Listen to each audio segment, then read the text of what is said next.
Hi everyone. So I interviewed my friend Ryan, and I chose to interview her just because we've been friends for 10 years now. And even though we've known each other for a really long time and I'm very familiar with her, I wanted to get some insight on how she communicates and kind of how she views communication. So obviously, this is the best way.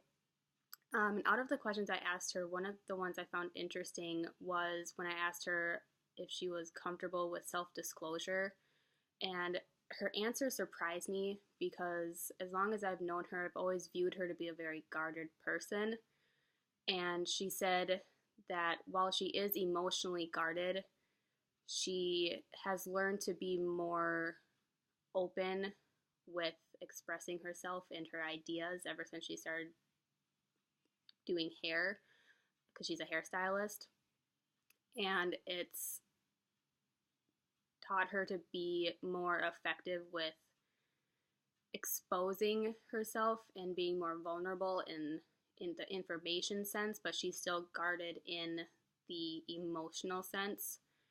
Um, but by being more open with people, she finds that it allows other people to understand her more effectively, and it also helps her understand people more effectively just because by her being open, it allows other people to feel more comfortable, so then they're more open, and it builds a better, more stable relationship to her. Another question I found interesting was when I asked her what she thought her love language was.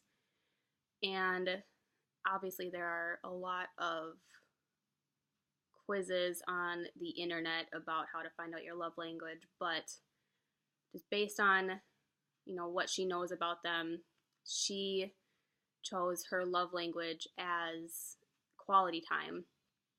Not so much in the sense where she she craves spending time with people, more so in the sense that when you're spending quality time with someone, it allows the other person to be a more effective listener because you're spending that quality time with each other. And what she really values in a relationship is someone who listens and listens effectively, not just hears her.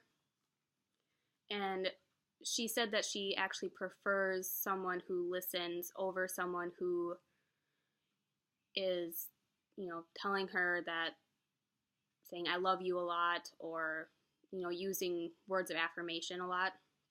While she thinks that's nice and she does like receiving gifts and kind of all the other love languages, she definitely prefers someone who will spend that time with her and, show her that attention by listening.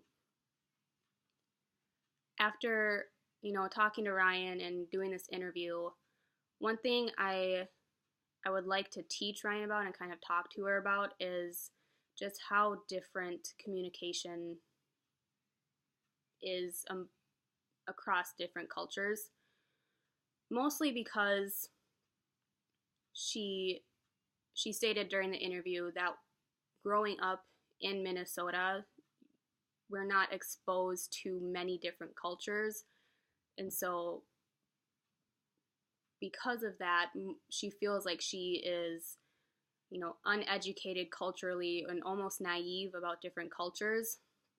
So I think by her learning about at least communication styles between different cultures, it'll help her feel a little bit more, culturally versed. But another reason is because she actually has been showing interest in wanting to do something along the lines of sociology, working with people or understanding people. And I think a really important part of understanding people and just, working with people is because not everyone you work with is going to belong to the same culture. And so by learning how different cultures communicate, it will allow her to more effectively work with other people and learn how other people think.